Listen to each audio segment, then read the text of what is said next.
La page des sports, c'est avec vous, Mouhidine Lawani. Bonjour à nouveau. Bonjour Tifa. La forme ce matin? Ça va. Ok, on démarre par le gardien béninois Lissassi Aubin qui retourne à Coton Football Club. Amis internautes, bonjour. Le gardien Lissassi Aubin a réintégré l'effectif de Coton Football Club pour la prochaine saison après un prêt concluant en Super League Pro du côté de Dadje FC qui a terminé vice-champion du Bénin. Notons qu'avec 16 titularisations dont 10 victoires, 4 nuls et 2 défaites, Lissassi a contribué à la qualification de Dadje Football Club en Coupe de la Confédération de la CAF.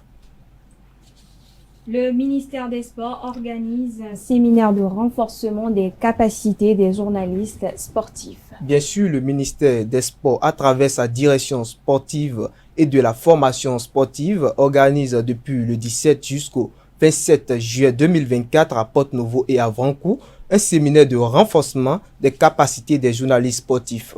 Ce séminaire vise à outiller ces journalistes pour une meilleure lecture des matchs et de leur doter d'outils théoriques et pratiques pour mieux informer le public. Notons que cette initiative est une première organisée par le ministère des Sports en collaboration avec les associations des professionnels de la presse sportive. La 4e édition du tournoi UFOAB se déroulera à Abidjan en Côte d'Ivoire. La 4e édition du tournoi zonal UFOAB va se dérouler à Abidjan en Côte d'Ivoire du 10 au 23 août 2024. Il s'agit du tournoi de qualification pour la phase finale de la Ligue des champions féminine de la CAF.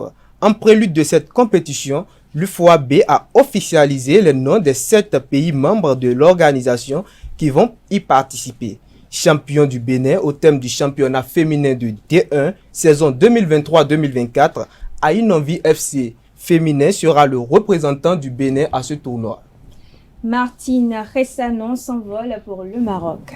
L'internationale béninoise Martine Ressanon, qui évolue au sein de Dynamique FC de Calavi, s'est envolée dans l'après-midi du jeudi 18 juillet pour le Maroc.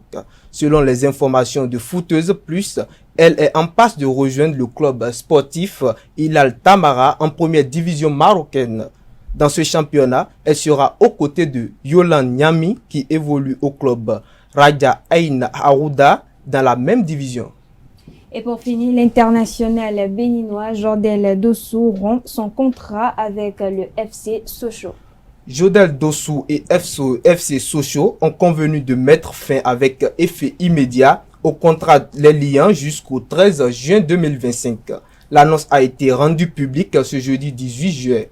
Arrivé au club à une période de basculement, l'ailier béninois et ancien de Clermont Foot a connu un passage difficile à l'image du club sur la même période. Ce départ, autant pour moi, est synonyme de soulagement pour les supporters du club qui, depuis l'annonce, enchaînent des commentaires insupportables à l'encontre du joueur. Pour les jours à venir, le TGV national sera libre de tout contrat et peut s'engager avec un nouveau club. Merci à vous, Mouhidine Lawani. Merci pour cette présentation de la page sport. Merci encore à vous, Hidayat Salifo. À présent, on va installer Barida Goni et Gracia Eba, respectivement, pour la définition du jour et le prénom du jour.